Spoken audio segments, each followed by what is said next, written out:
Salut les parents et salut les enfants, j'espère que tout le monde va bien chez vous.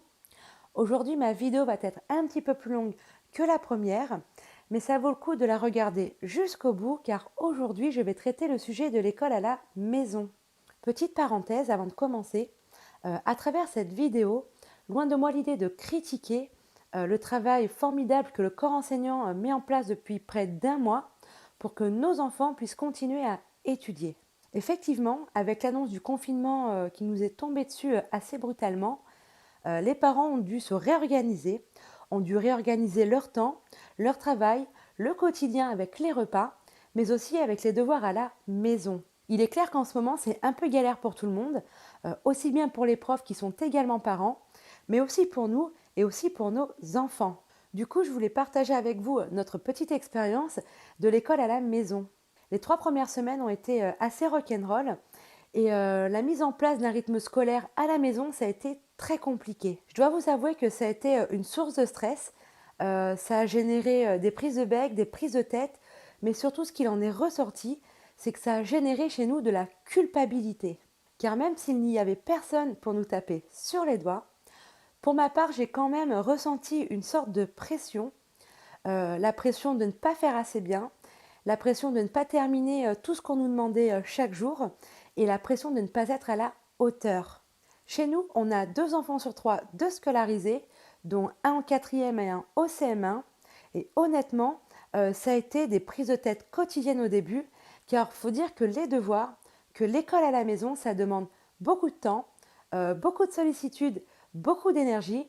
Et perso, moi j'ai fini par craquer, j'en pouvais plus, alors j'ai dit stop. En revanche, même si ça a été compliqué, je suis quand même pour que nos enfants continuent à étudier, continuent à s'entraîner, car c'est super important pour leur développement, pour leur éducation et pour la culture. Mais de là à les faire bosser 4-5 heures par jour, eh bien en fait je n'étais plus d'accord avec ça. Parce qu'être prof, ça ne s'invente pas. Être prof, c'est un métier et c'est un métier qui n'est pas facile. Et en tant que parent, on n'a pas forcément les outils nécessaires ou forcément la patience ou le temps de gérer tous les rôles. Et dans ces conditions inédites dans lesquelles on vit en ce moment, je me suis dit qu'on n'avait pas forcément besoin de rajouter du stress au stress, aussi bien pour mon mari que pour moi, que pour mes enfants. Pour vous donner un exemple, Louis, qui a 9 ans, avait une charge de travail quotidienne super importante. Et bien qu'on ait mis en place le fameux planning du parent confiné avec le sport, les activités créatives, les devoirs, etc. Enfin bon, un planning qu'on n'a jamais respecté, n'est-ce pas? Et bien quand il fallait mettre le petit à l'étude, ça a été super compliqué. Parce qu'il n'avait pas forcément l'envie, il n'avait pas forcément la motive, il préférait jouer, et ce qui était tout à fait normal.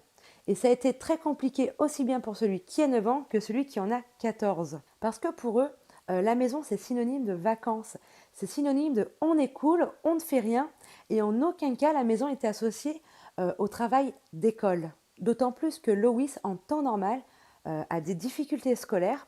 C'est un enfant qui stresse super facilement du fait de son hypersensibilité. Et pour désamorcer tout ça et faire en sorte que ça se passe bien, eh bien j'ai fini par prendre une décision. Décision prise en accord avec la maîtresse, où je lui ai dit que j'allais mettre son travail de côté et que j'allais revoir avec lui tous les fondamentaux pour renforcer ses bases, pour l'entraîner et surtout pour combler ses lacunes. J'ai créé un système de fiches où j'ai simplifié et condensé le travail. J'ai fait en sorte de rendre les exercices moins scolaires et plus ludiques avec des petits trucs fun. J'ai également réduit le temps de travail. On bosse 1 heure, 1 h 30 grand max le matin de préférence. Et en fait, j'ai préféré privilégier la qualité plutôt que la quantité. Peut-être qu'on fait qu'1 heure d'études, mais cette heure où on le fait bien. C'est 1 heure de qualité. Parce que ce temps-là, on le prend sans pression, sans stress, et du coup, ça change tout. En plus, on apprend en s'amusant, et de voir le gamin en fin de séance me dire qu'il est content d'avoir appris des choses aujourd'hui et de pouvoir retourner à ses jeux, eh bien pour moi, c'est gagné. Et en plus de ça, ce que j'ai fait, car mes enfants aiment jouer à la tablette et aux consoles de jeux comme beaucoup d'enfants, je n'ai donné l'accès aux écrans que si le temps d'étude était fait correctement. Alors c'est pas du chantage, je considère ça comme de l'échange où c'est donnant-donnant. Et depuis qu'on fait ça, on évite les situations conflictueuses, on est plus dans des situations de réussite où mon enfant reprend confiance en lui un petit peu plus chaque jour.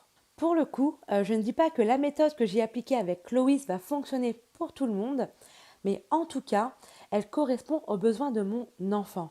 Parce qu'il faut savoir que nos enfants ne sont pas tous pareils et n'ont pas tous la même façon d'apprendre et de comprendre. Donc moi, je vous propose, si vous en avez envie, de voir avec vos enfants ce qui fonctionne le mieux et d'appliquer votre propre méthode. Car en fait, le but là, ce n'est pas de leur bourrer le crâne ou d'en faire des Einstein, mais simplement de leur apprendre le plaisir d'apprendre. Moi, je me dis qu'un enfant épanoui deviendra un adulte bien construit. Mais bien sûr, tout ça en posant et en gardant quand même un cadre et de l'autorité, car nos enfants, il faut savoir qu'ils ont besoin de limites. Ils ont besoin de connaître les leurs et ils ont besoin de connaître les nôtres. Car en absence de limites, justement, c'est ça qui va chez eux générer du stress, de la nervosité, de l'angoisse et même parfois un sentiment d'insécurité. Donc pensez qu'un cadre, c'est vachement important. Également, le message que j'aimerais faire passer aussi dans cette vidéo, c'est que parents, détendez-vous, déculpabilisez-vous. Lâcher prise n'est pas synonyme de lâcher l'affaire, parce qu'on sait très bien qu'on ne lâchera pas l'affaire avec nos enfants. Ils sont trop importants pour nous et leur éducation est également très importante. Donc, calmez-vous, détendez-vous, enlevez-vous cette pression de malade pour l'école à la maison. Si aujourd'hui, vous ou votre enfant, vous n'en avez pas envie, eh bien ne le faites pas. C'est pas grave, faites-le demain ou un autre jour. De toute manière, votre enfant ne sera pas tout seul dans ce cas-là. Et soyez rassurés qu'à la rentrée scolaire, les profs feront ce qu'il faut pour remettre le programme en route.